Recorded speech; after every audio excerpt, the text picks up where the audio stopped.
Good day, students. I am your regular host, Dr. Gordon Al-Hassan of the Department of Crop and Soil Sciences, National Open University of Nigeria.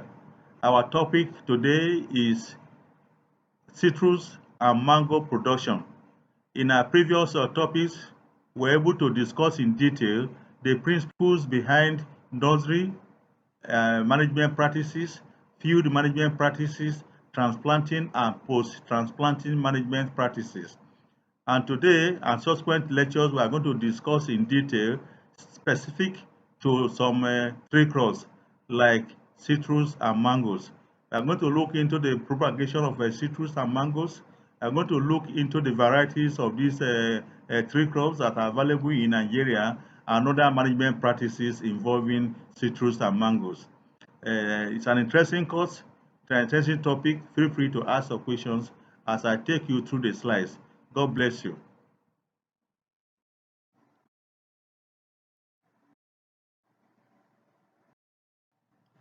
Uh, as I earlier told you, our topic 6 is titled Citrus and Mango Production. You can see the picture of a very beautiful citrus plant that has yielded very well, and this output is as a result of good management practices in the field. I remain yours sincerely, Dr. Godwin Al-Hassan of the Department of Crop and Soil Sciences, National Open University of Nigeria, Kaduna Campus.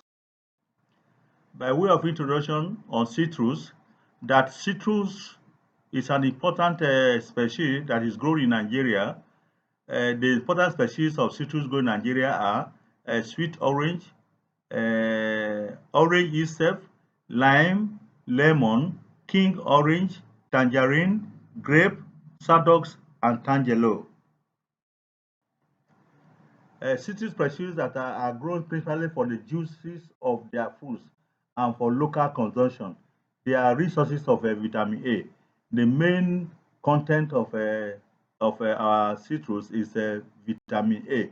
It's a good source of vitamin A for our healthy growth. Objectives. At the end of this lecture, we want you to be able to select a very good size of citrus production, know various varieties of citrus, prepare nursery, prepare seed bed, provide rootstock, prepare budding bed and carry out budding, transplant to the field, and management the field up to harvesting and storage. Site selection for citrus. Select rich, deep, loamy soil. Citrus will also survive on shallow and poorly aerated soils, but where citrus could not survive, mango will survive in such locations. The site should be level and or only slightly sloping. It should also be protected from strong winds, either naturally or by the establishment of wind breaks. Let's look at the varieties of citrus available around us here in Nigeria. The group or genus citrus comprises species like sweet orange, grapefruit, lemon, lime. Among the sweet orange, we have Valencia, Washington Navel, King, Ibadan sweet, Ogbomoso sweet, Nigerian green sweet, and Tangelo. These are an assemblage of various species of citrus fruits that are available in Nigeria. As I've earlier told you, all of them contain enough vitamin C for healthy growth of our children and adults. Nursery practices. One, you have to select an area with a good shelter from winds. A gently sloping ground must be preferred for free drainage. Avoid waterlogging conditions. Select deep and well-drained soil. The type of soil for our citrus production should be well-drained and deep loamy soil. Seed bed preparation and sowing. Plow deeply the seed bed. Apply fertilizers as a base dressing as follows.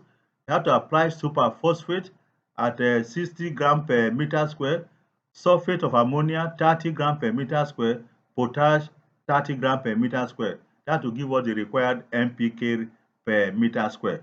A seed bed can be about 1.2 to 2 meter wide and as long as practically convenient for you.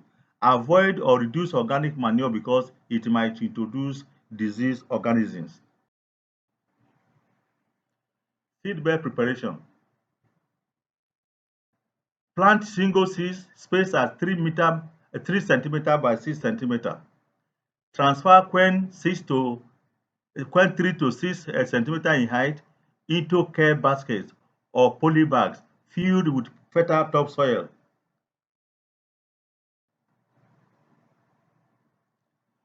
Rootstock seed planting.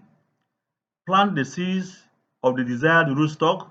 Use rough lemon seed, but could be others like sour orange.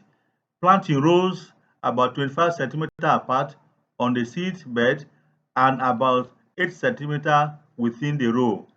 You can drill the seeds and thin to about 8 centimeter apart later. Mulch the seed bed with dry materials. Apply plenty of water but avoid undue moisture. Prevent fungus disease attack on seedlings. Transplant to budding bed at about 4 months after sowing. Budding operations involving citrus. It starts budding at the beginning of the rains or at the end of the rains, not at the height of the rainy season.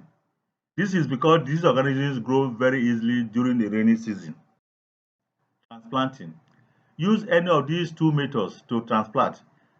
The bare root system is a method of transplanting, or the ball of earth method.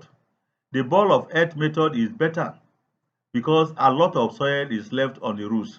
Transplanting shock is greatly reduced. If the bare root system must be used, roots must be dipped in a slurry mixture of soil, clay, and water with good consistency. Orchard planting.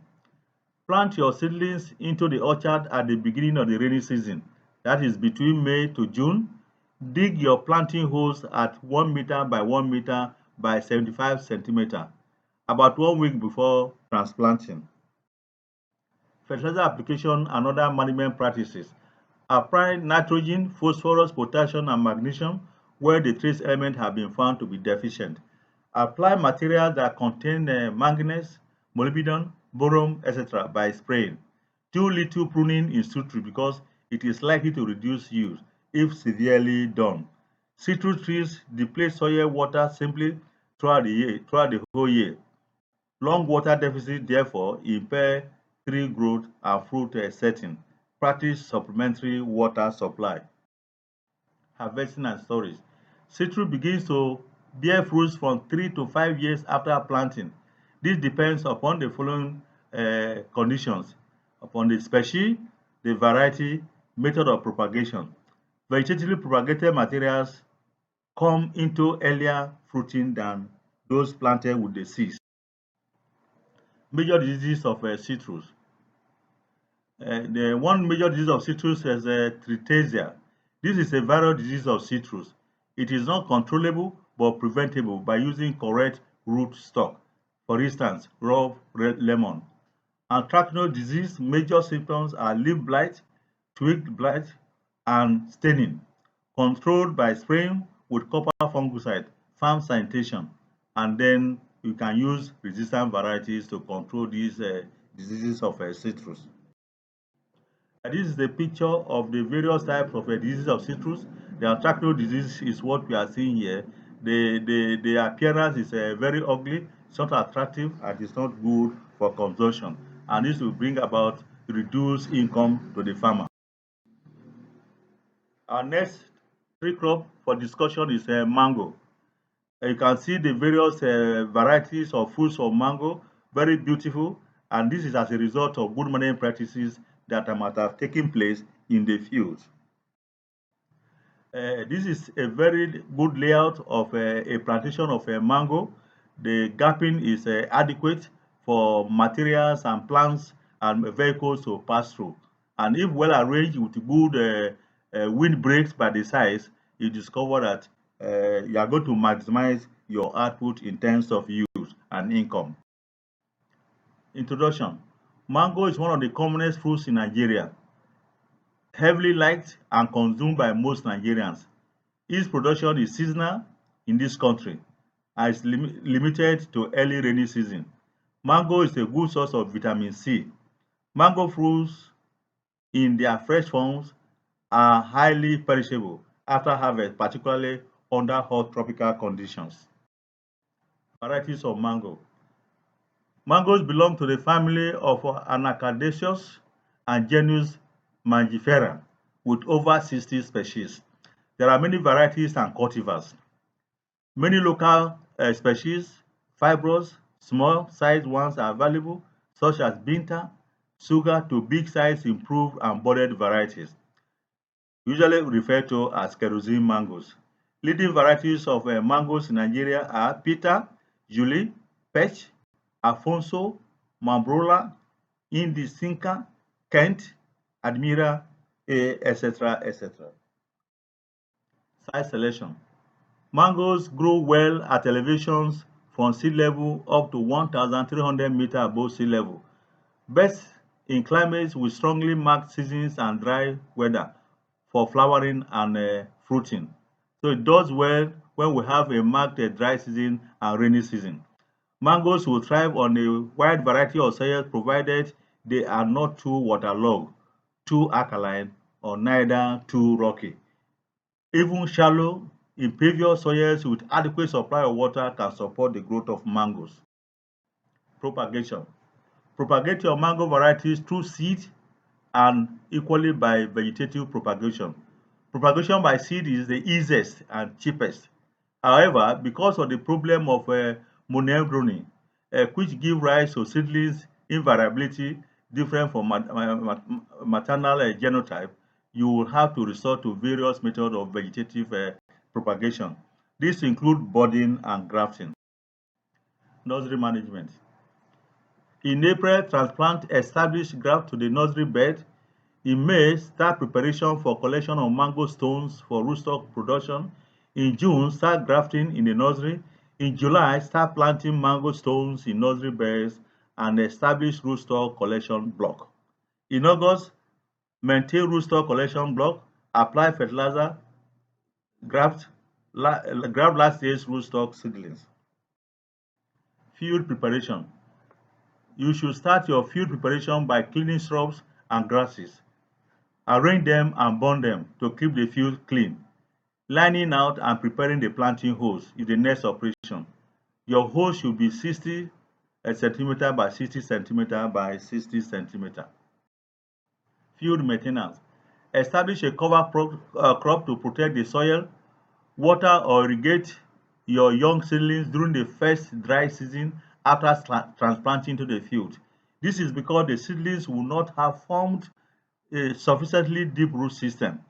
Remove any early flowers formed by the seedlings in the first few years after establishment. Intercrop your mango for the first 3 to 4 years after its establishment in the field. Harvesting. Harvest for consumption or preservation once the fruits mature. Harvest your mangoes by hand and collect them in bags. Harvest your mango fruits once in a week or on regular basis. Post-harvest handling. Mango is one of the most highly perishable fruits in the tropics. Handle very carefully after harvesting. When you see the followings in the fruit, like rotting, color degradation, shrinkage, you now know that spoilage has set in. Package in a well-ventilated container. Store wholesome mango fruits in cool stores fruit shade. You can use an evaporative cooler or cool chambers at temperatures not below 8 degrees centigrade. This is the end of our topic on citrus and mangoes. I want to thank you for listening and looking forward to see you next week, same time. I remain your facilitator, Dr. Godwin A. Alhassan.